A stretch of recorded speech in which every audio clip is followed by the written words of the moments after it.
नमस्कार साथियों, इस वीडियो में मैं रामनिवास मेहरा आपको इनकम टैक्स गणना प्रपत्र स्वयं बनाने की संपूर्ण जानकारी देने वाला हूं। तो जानकारी देने से पहले साथियों, मेरा पहला निवेदन तो आपसे यह रहेगा कि आपको यदि पूरी प्रक्रिया समझनी है तो आप वीडियो को बिना स्किप किए अवश्य देखिएगा। और साथ में दूसरा निवेदन यह रहेगा कि यदि आप चैनल पर नए हैं तो प्लीज चैनल को सब्सक्राइब करके घंटी वाले बेल आइकन को दबाकर ऑल पर भी प्रेस कीजिएगा, क्योंकि जब भी मेरी इसी प्रकार की कोई इंपॉर्टेंट वीडियो आएगी तो उसकी नोटिफिकेशन आपको मिल जाएगी और वीडियो का लाभ आपको मिलेगा। तो चलिए साथियों, जानते हैं इनकम टैक्स गणना प्रपत्र बनाने की जानकारी। तो उसके लिए सबसे पहले आपको एक एक्सेल प्रोग्राम की आवश्यकता होगी। तो ये एक्सेल प्रोग्राम आपको कहां मिलेगा, मैं वीडियो में आपको बता दूंगा। सबसे पहले मैंने मेरे सिस्टम में जो है एक एक्सेल प्रोग्राम डाउनलोड कर रखा है, उसका नेम भी मैं आपको बताऊंगा और आपको ये एक्सेल प्रोग्राम कहां मिलेगा ये जानकारी भी मैं आपको दे दूंगा। सबसे पहले हम प्रक्रिया सीख लेते हैं कि भाई हमें जो हमारा इनकम टैक्स गणना प्रपत्र बनाना है वो कैसे बनाना है। तो मेरे पास पहले से एक एक्सेल प्रोग्राम रखा हुआ है, इस प्रोग्राम को मैं ओपन कर रहा हूं। इस तरह से ये प्रोग्राम आपको मैं अवेलेबल करवा दूंगा। ये चीज मैं आपको वीडियो के अंत में बताऊंगा कि ये एक्सेल प्रोग्राम आपको कहां मिलने वाला है, तो आप वीडियो को बिना स्किप किए देखिएगा। तो जब ये प्रोग्राम आपके सामने ओपन हो जाएगा तो सबसे पहला पेज जो रहेगा वो इंस्ट्रक्शन का रहेगा। इस तरह से ओपन होकर आपके सामने आ जाएगा।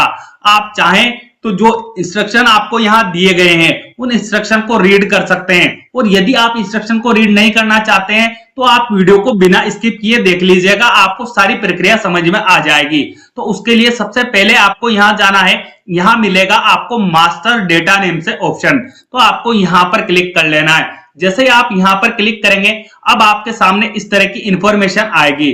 तो आपको यहां क्लिक करके जिस भी कार्यालय में आप कार्यरत है या जो भी आपका ऑफिस है जहां से आपका वेतन बनता है उस ऑफिस का नाम आप यहां एंटर कर लेंगे। उसके बाद आपसे यहां एम्प्लॉय का नेम पूछा जा रहा है, तो आप यहां क्लिक करके आपका नेम एंटर कर लीजिएगा। उसके बाद आपकी डेजिग्नेशन आपसे यहां पूछी जा रही है, तो आप यहां क्लिक करके जो भी आपकी डेजिग्नेशन है वो आप एंटर कर दीजिएगा। उसके बाद आपसे स्कूल का नेम पूछा जा रहा है, तो आप यहां क्लिक करके जो भी आपके स्कूल का नेम है वो स्कूल का नेम आपको यहां एंटर कर लेना है। उसके आगे आपसे यहां जानकारी चाहिए जा रही है, डीडीओ का नेम आपसे यहां पूछा जा रहा है, तो आपके डीडीओ का नेम आपको यहां एंटर कर देना है। उसके बाद आपसे आपकी एम्प्लॉय आईडी की जानकारी यहां चाहिए जा रही है, तो आप यहां क्लिक करके जो भी आपकी एम्प्लॉय आईडी है वो एंटर कर लीजिएगा। उसके आगे आपसे यहाँ आधार नंबर की जानकारी चाहिए जा रही है, तो अपने जो भी आधार नंबर है वो आधार नंबर आप यहाँ प्रोवाइड करवा दीजिएगा। उसके बाद आपसे यहाँ पेन नंबर की जानकारी मांगी जाएगी, तो जो भी आपके पेन नंबर है वो पेन नंबर आप अपने यहाँ एंटर कर लीजिएगा। देन 10 नंबर की जानकारी आपसे यहाँ मांगी जाएगी, तो यदि आपके पास आपके डीडीओ के 10 नंबर हैं तो वो आप यहाँ एंटर कर लीजिएगा, अन्यथा आप इसे ब्लैंक भी छोड़ सकते हैं, कोई दिक्कत नहीं है। अब आपसे यहाँ पर जीपीएफ नंबर की जानकारी पूछी जा रही है, तो यदि आपके जीपीएफ नंबर है तो ऐसी कंडीशन में आप यहाँ क्लिक करके अपने जीपीएफ नंबर एंटर कर लीजिएगा। देन आपको यहाँ अपने एसआई नंबर एंटर करने के लिए कहा जा रहा है, तो जो भी आपके एसआई नंबर है वो एसआई नंबर आप यहाँ पर एंटर कर लीजिएगा, अन्यथा आपके एसआई नहीं चलती है तो आप यहाँ एसआई की जगह ब्लैंक भी छोड़ सकते हैं। देन आपको प्रान नंबर यहाँ एंटर करने के लिए कहा जा रहा है, तो यदि आपका जो पेमेंट है वो प्रान कार्ड के थ्रू काटा जाता है तो आप यहाँ प्रान नंबर एंटर करेंगे। और यदि आपके लिए जीपीएफ 2004 लागू है तो आपको यहाँ क्या करना है, अपने जीपीएफ 2004 के नंबर आपको यहाँ एंटर करने, इस बात का आपको विशेष ध्यान रखना है। देन आपको यहाँ आपके अकाउंट नंबर एंटर करने के लिए कहा जाएगा, तो जिस भी अकाउंट में आपका पेमेंट आता है या सैलरी आती है वो अकाउंट नंबर आप यहां पर एंटर कर लेंगे। देन आपसे यहां पूछा जाएगा कि आपकी जो पोस्ट है वो गजेटेड की है या नॉन गजेटेड की है, तो आप यहां पर क्लिक कीजिएगा। जैसे आप यहां क्लिक करेंगे आपको यहां सिलेक्ट बॉक्स दिखाई देगा, तो आप यहां पर क्लिक कीजिएगा। आपके सामने दो ऑप्शन एक्टिव कर दिए जाएंगे, गजेटेड नॉन गजेटेड, तो जो भी आपकी पोस्ट है उस हिसाब से आप यहाँ ऑप्शन सेलेक्ट कर लीजिएगा। आगे जो आपसे इंफॉर्मेशन पूछी जाएगी कि आपका जो वेतन है वो पे मैनेजर से बनाया जाता है या प्री पे मैनेजर से बनाया जाता है, तो उसके लिए आपको यहाँ पर क्लिक करना है। जैसे आप यहाँ क्लिक करेंगे आपको यहाँ सिलेक्ट बॉक्स मिल जाएगा, तो अब आपको यहाँ दो ऑप्शन मिलेंगे, पे मैनेजर और प्री पे मैनेजर। तो आपका जो वेतन है वो पे मैनेजर से बनाया जाता है, तो आप यहाँ से पे मैनेजर सेलेक्ट कर लेंगे, अन्यथा आप प्री पे मैनेजर यहाँ सेलेक्ट करेंगे। उसके बाद अगली इंफॉर्मेशन आपको यहाँ देने के लिए जो कहा जा रहा है, क्या आपने समर्पित अवकाश वेतन लिया है? यदि आपने पीएल ली है या सरेंडर लिया है तो उसके लिए आपको यहाँ क्लिक कर लेना है। जैसे ही आप यहाँ क्लिक करेंगे आपको यहाँ सेलेक्ट बॉक्स मिलेगा, तो आपने यदि आप सरेंडर लिया है तो आप यस पर क्लिक करेंगे। तो जैसे ही आप यस पर क्लिक करेंगे आपके सामने यहाँ ऑप्शन एक्टिव कर दिया जाएगा। यदि हाँ तो माह सेलेक्ट करें, आपने कौन से माह में आप पीएल उठाई है वो माह आपको यहाँ सेलेक्ट करने के लिए कहा जाएगा, तो आप यहाँ क्लिक कीजिएगा। जैसे आप यहाँ क्लिक करेंगे आपके सामने सेलेक्ट बॉक्स आ जाएगा, तो आप यहाँ क्लिक करके जिस भी माह में आपने सरेंडर लिया है वो माह आप यहाँ से सेलेक्ट कर लीजिएगा। और यदि आपने सरेंडर नहीं लिया है तो ऐसी कंडीशन में आपको क्या करना है, यहाँ क्लिक करके नो पर क्लिक रखना है। ऑटोमेटिकली ये ऑप्शन आपके लिए लॉक कर दिया जाएगा। अब आपसे आगे जो जानकारी यहाँ मांगी जा रही है, आप किस आयु वर्ग में आते हैं या कौन सी श्रेणी में आते हैं, तो वो डिपेंड करेगा आपके ऊपर। तो आप यहाँ क्लिक कीजिएगा, 3 ऑप्शन आपको यहाँ मिलेंगे, तो जो भी ऑप्शन आपके लिए लागू रहे वो आप यहाँ से सेलेक्ट कर लीजिएगा। उसके आगे आपको इंफॉर्मेशन देने के लिए कहा जा रहा है, क्या आपको बोनस मिला है? यदि आपको बोनस मिला है तो आप यहां पर क्लिक कीजिएगा, और जैसे ही आप यहां क्लिक करेंगे आपको यहां फिर सेलेक्ट बॉक्स दिखाई देगा। तो आप यहां क्लिक करेंगे तो आपको यहां 2 ऑप्शन देखने को मिलेंगे, यस और नो। यदि आपको बोनस मिला है तो आप यहां यस पर ही क्लिक रहने देंगे, और यदि नहीं मिला है तो आप ऑब्वियसली है कि नो पर सेलेक्ट कर लेंगे। उसके बाद आपसे अगली जानकारी यहां पूछी जा रही है, यदि आपको बोनस मिला है तो जितने माह का बोनस मिला है उन माह की संख्या आपको यहां सेलेक्ट करनी है। तो यदि आपको 12 मंथ का ही बोनस मिला है तो आपको यहां कुछ भी चेंजेस नहीं करना है, 12 ही रखना है। परंतु आपको 12 मंथ का बोनस नहीं मिला है तो ऐसी कंडीशन में यहां क्लिक करना है। जैसे आप यहां क्लिक करेंगे सेलेक्ट बॉक्स आपके सामने आ जाएगा, तो आपको कितने मंथ का बोनस मिला है वो आपको यहां से सेलेक्ट कर लेना है। उसके बाद अगली इंफॉर्मेशन आपको यहां जो देने के लिए कहा जा रहा है कि विकलांग भत्ता यदि आपको मिलता है तो आप यहां पर क्लिक करेंगे। जैसे आप यहां पर क्लिक करेंगे वापस आपको यहां सेलेक्ट बॉक्स देखने को मिलने वाला है, तो आप यहां पर क्लिक कर लीजिएगा। यदि आपके लिए विकलांग भत्ता लागू है और आपको मिलता है तो आप यस पर क्लिक करेंगे, अन्यथा आपको यहाँ नो पर ही क्लिक रखना है। उसके बाद अगली इंफॉर्मेशन आपको यहाँ प्रोवाइड करवानी है, आपको अभी कितना वेतन मिल रहा है, तो उसके लिए आपको यहाँ क्लिक करना है। जैसे आप यहाँ क्लिक करेंगे उसके बाद आपको यहाँ सेलेक्ट बॉक्स मिलेगा, तो यहाँ आपको 2 ऑप्शन देखने को मिलेंगे। भाई आपको फिक्स पे पर आप कार्य कर रहे हैं तो आप फिक्स पे यहाँ सेलेक्ट कर लेंगे, और यदि आप रेगुलर पे पर कार्य कर रहे हैं तो आप यहाँ रेगुलर पे ही रहने देंगे। उसके बाद यदि विकलांग भत्ता आपको दिया जाता है तो कितना दिया जाता है वो आपको यहाँ क्लिक करके जो भी यदि आप यहाँ एस आपने सेलेक्ट किया है और आपको विकलांग भत्ता मिलता है तो वो राशि आप यहाँ पर एंटर कर लेंगे। उसके बाद आपसे अगली जानकारी यहाँ चाहिए जाएगी जीपीएफ/जीपीएफ 2004, तो आपके लिए कौन सी पेंशन योजना लागू है वो आपको सेलेक्ट करना है। तो आप यहाँ पर क्लिक कीजिएगा, यहाँ आपको 2 ऑप्शन देखने को मिलने वाले हैं। यदि आपके लिए जीपीएफ लागू है तो आप यहाँ जीपीएफ सेलेक्ट करेंगे, और यदि आपके लिए जीपीएफ 2004 लागू है तो ऐसी कंडीशन में आपको यहाँ जीपीएफ 2004 पर ही सेलेक्ट बॉक्स को रहने देना है, और आपको यही लिखा यहाँ मिलने वाला है। उसके बाद सीसीए यदि आपके लागू है या नहीं है वो इंफॉर्मेशन आपको देनी है, तो यहाँ आपको क्लिक करना है। जैसे आप यहाँ क्लिक करेंगे आपको फिर सेलेक्ट बॉक्स मिलेगा, तो आप यहाँ क्लिक कीजिएगा। आपके लिए सीसीए लागू हो तो आप यस पर क्लिक करेंगे, अन्यथा आप यहाँ नो पर ही क्लिक रहने देंगे। उसके बाद यदि आप यहाँ यस सेलेक्ट करेंगे तो आपके लिए ये ऑप्शन यहाँ एक्टिव कर दिया जाएगा। तो आप यहाँ क्लिक करके जो भी इंफॉर्मेशन आपसे मांगी जाती है वो इंफॉर्मेशन प्रोवाइड करवा दीजिएगा। उसके बाद आपको एचआरए की जो है वो इंफॉर्मेशन देने के लिए कहा जा रहा है, तो आपको एचआरए कितना % मिलता है वो आपको यहाँ सेलेक्ट करने के लिए कहा जाएगा। तो आप यहाँ पर क्लिक कीजिएगा। जैसे आप यहाँ क्लिक करेंगे आपको यहाँ सेलेक्ट बॉक्स दिखाई देगा, तो आपको कितना एचआरए % मिलता है वो आपको यहाँ से सेलेक्ट कर लेना है। उसके बाद पे मैट्रिक्स के अनुसार पे लेवल लिखे, आपका जो पे मैट्रिक्स है उसका लेवल आपको यहाँ लिखना है। तो आपको यहाँ ध्यान रखना है कि यदि आपका लेवल मान लो कि 12 है तो केवल आप यहाँ क्लिक करके 12 दर्ज करेंगे। आपको यहाँ स्पष्ट मिल रहा है, जैसा मेरा लेवल 11 है तो आपको क्या करना है, यहाँ यदि आप L12 लिखने की कोशिश करेंगे तो वो आप नहीं लिख पाएंगे, आपको यहाँ पर क्लिक कर लेना है। और यदि आपका लेवल 12 है तो आप क्या करेंगे, यहाँ 12 लिख लेंगे। उसके बाद आपको Ctrl+S प्रेस कर देना है, ऑटोमेटिकली आपको यहाँ L12 दिखाई देने लगेगा।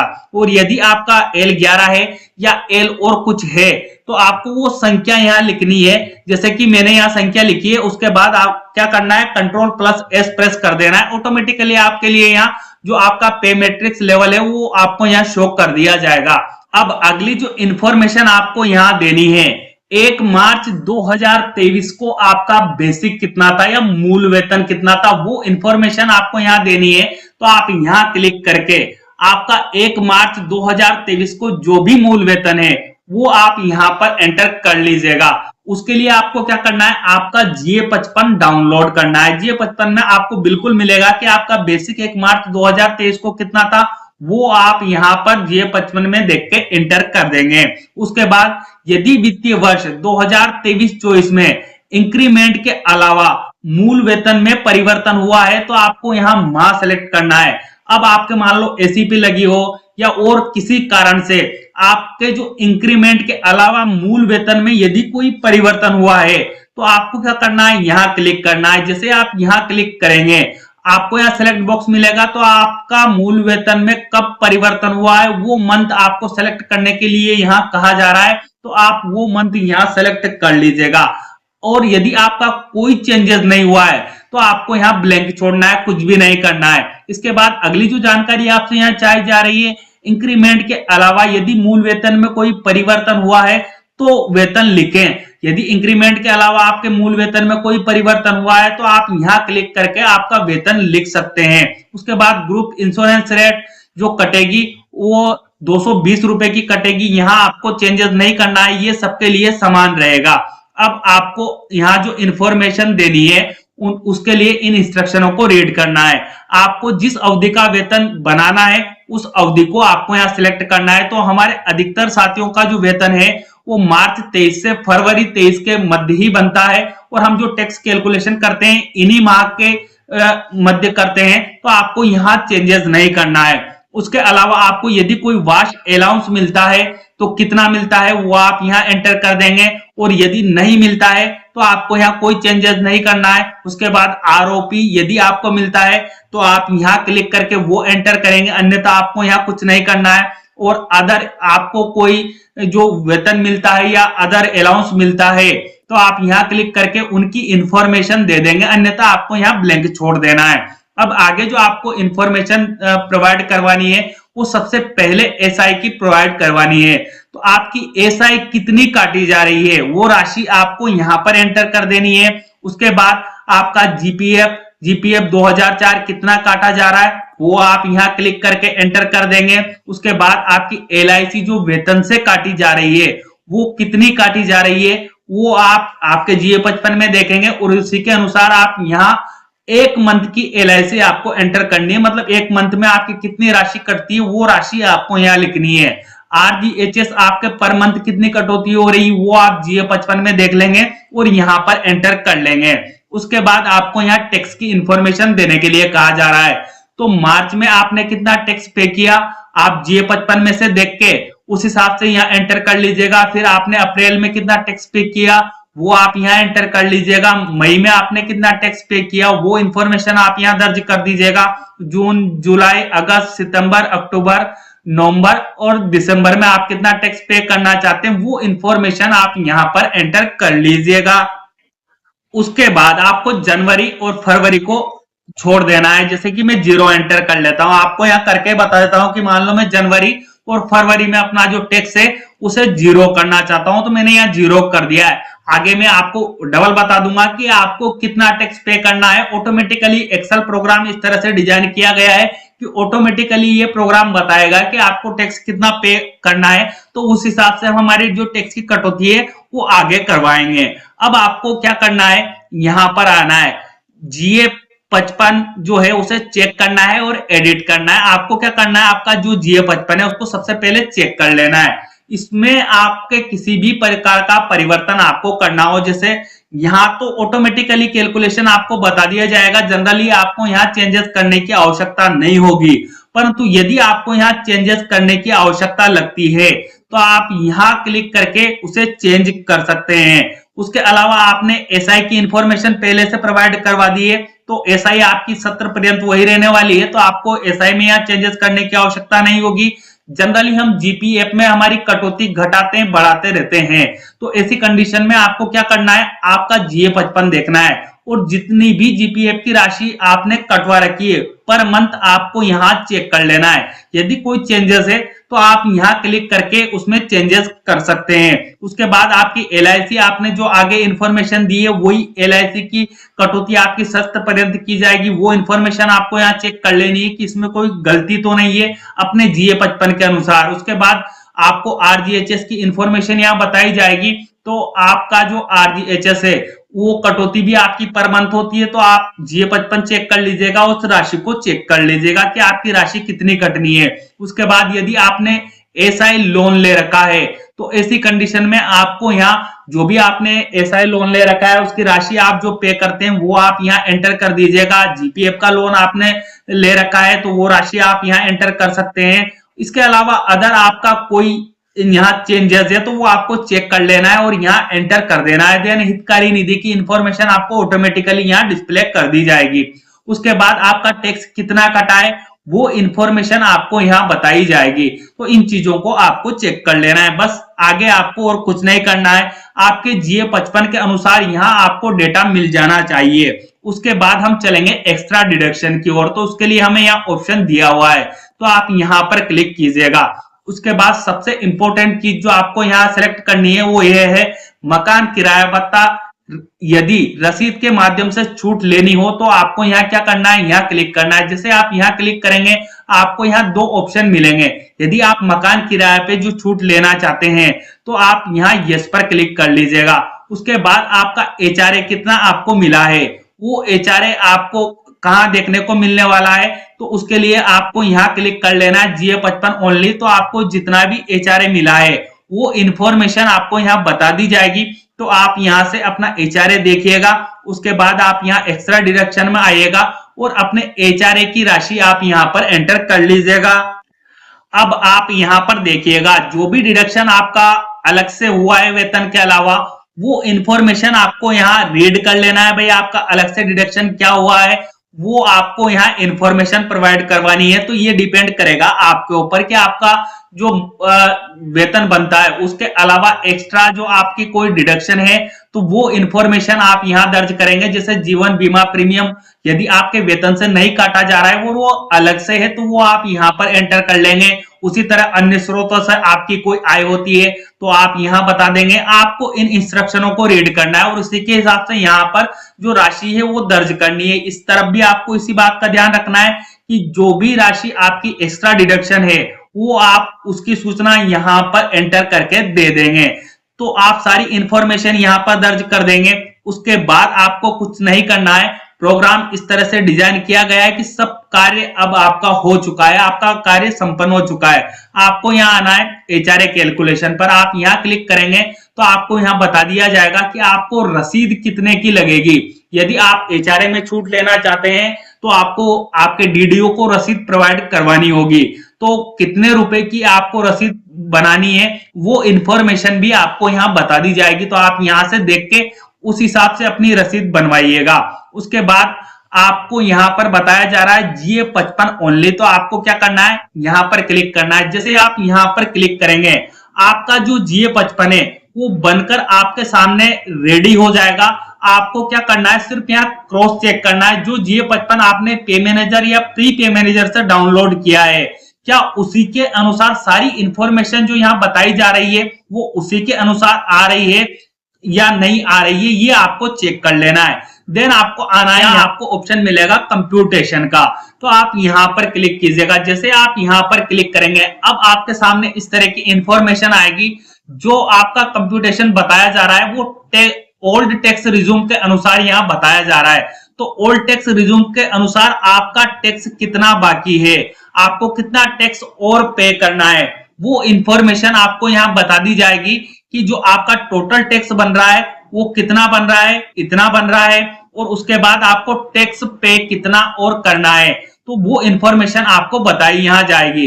अब यदि आप जो न्यू टैक्स रिज्यूम लेना चाहते हैं तो ऐसी कंडीशन में आपको यहाँ आना है, जहां मेरा कर्सर जा रहा है वहां आपको ध्यानपूर्वक देखना है, यहाँ पर क्लिक कर लेना है। जैसे आप यहाँ पर क्लिक करेंगे आपको यहाँ लिखा मिलेगा न्यू टैक्स रिज्यूम, और यदि आप न्यू टैक्स रिज्यूम से अपना जो कंप्यूटेशन करना चाहते हैं तो वो भी आप यहाँ क्लिक करके देख सकते हैं।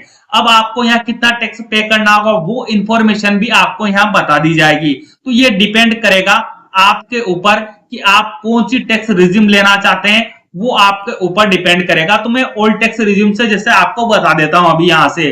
तो यहाँ हम देख पा रहे हैं कि अभी मुझे कितना टैक्स और पे करना है, 25,000 रुपए और पे करना है। इस हिसाब से जो मैंने टैक्स पे किया है उसमें मुझे 25,000 का टैक्स और पे करना है। तो उसके लिए हमें वापस यहाँ आ जाना है। यहाँ हमें मास्टर डेटा का ऑप्शन दिया हुआ है, हम यहाँ क्लिक कर लेंगे। उसके बाद इन 2 महीने में हमें उस टैक्स को एडजस्ट करना होगा। तो हमें यहाँ क्लिक करके जो भी आप टैक्स कटवाना चाहते हैं 2 माह में, वो आप यहाँ क्लिक करके अपने हिसाब से जो भी आपका टैक्स बाकी है उस हिसाब से आप यहाँ राशि को एंटर कर दीजिएगा। उसके बाद फिर आपको कंट्रोल प्लस सेव पर क्लिक कर लेना है। फिर आना है आपको यहाँ कंप्यूटेशन की ओर। तो जैसे आप यहाँ क्लिक करेंगे जो भी राशि आपने वहां एंटर की होगी ऑटोमेटिकली राशि आपको यहाँ दिखाई देने लगेगी, और आपका अब यहाँ कितना टैक्स बाकी वो बताया जाएगा। जैसे मेरा जो मैंने अब बनाया है उसके अनुसार कितना बताया जा रहा है, रिफंडेबल हो गया है। तो आप उसी हिसाब से यहाँ मास्टर डाटा में जाके अब कितना रिफंड निकला है उस हिसाब से यहाँ चेंजेस कीजिएगा। मान लो कि मैं 11,000 ही यहाँ कर देता हूं। तो ऐसी कंडीशन में अब मुझे कितना टैक्स पे करना रहेगा वो भी हम देख लेते हैं। तो यहाँ पर क्लिक करके हम वापस देख सकते हैं कि अब मेरा रिफंडेबल कितना रह गया है, 101 रुपए मेरा रिफंडेबल है।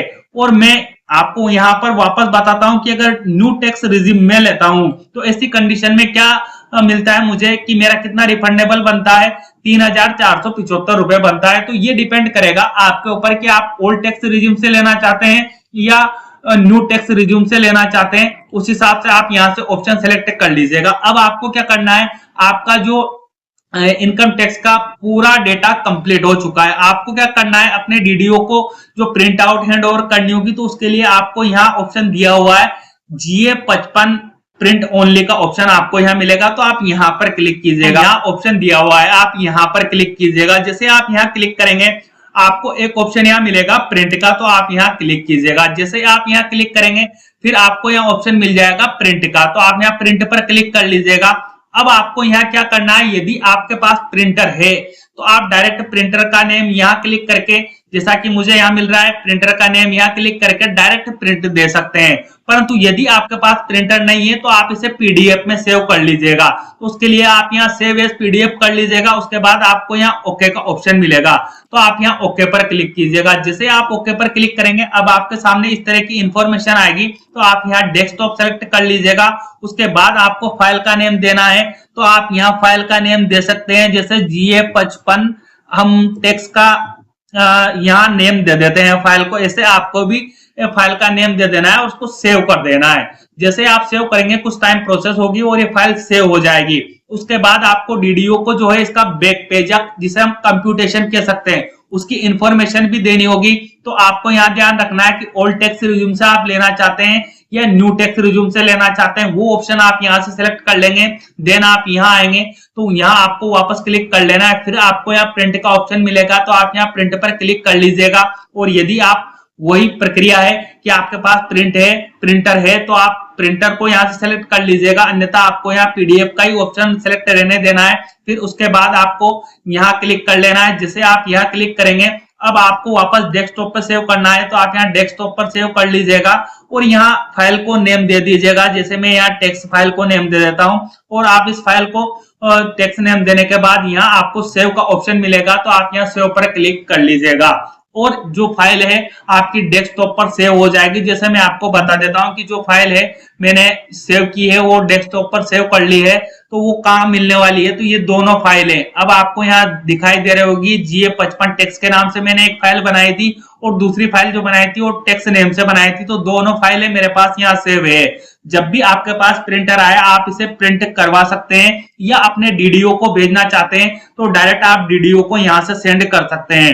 अब बात आती है साथियों कि ये जो एक्सेल प्रोग्राम है टैक्स कैलकुलेशन का, ये आपको कहां मिलने वाला है। तो इसके लिए आपको क्या करना है, इस वीडियो के डिस्क्रिप्शन बॉक्स में आपको जाना है। वहां मैंने एक टेलीग्राम चैनल का लिंक आपको उपलब्ध करवाया है। उस लिंक पर आप जैसे ही क्लिक करेंगे आपके सामने टेलीग्राम चैनल ओपन हो जाएगा। तो आप टेलीग्राम चैनल को ज्वाइन कर लीजिएगा और वहां ये एक्सेल प्रोग्राम आपको मिल जाएगा। अब साथियों मैं आपसे यहां कमेंट में जानना चाहता हूं कि जो प्रक्रिया मैंने ये बताई है, ये सारी प्रक्रिया कंप्यूटर से आप कर सकते हैं, परंतु यदि आप मोबाइल से भी टैक्स कैलकुलेशन की गणना करना चाहते हैं और आपको मोबाइल का एक्सेल प्रोग्राम चाहिए और साथ में ये जानकारी भी चाहिए कि आप मोबाइल से कैसे टैक्स कैलकुलेशन करें और अपना जो फाइल है वो बनाएं और अपने डीडीओ को प्रेषित करें, तो उसके लिए आप मुझे कमेंट बॉक्स में कमेंट करके बताइएगा। मैं पृथक से आपके लिए वीडियो अवेलेबल करवा दूंगा और साथ में ऐसा प्रोग्राम एक्सेल प्रोग्राम जो मोबाइल के थ्रू चलता है वो प्रोग्राम भी आपको अवेलेबल करवा दूंगा। तो उम्मीद करता हूं साथियों जानकारी आपको अच्छी लगेगी, और जानकारी आपको अच्छी लगे तो प्लीज मुझे कमेंट बॉक्स में कमेंट करके अवश्य बताइएगा। मिलते हैं साथियों इसी तरह के नवीन और अगले अपडेट के साथ, तब तक के लिए जय हिंद जय भारत।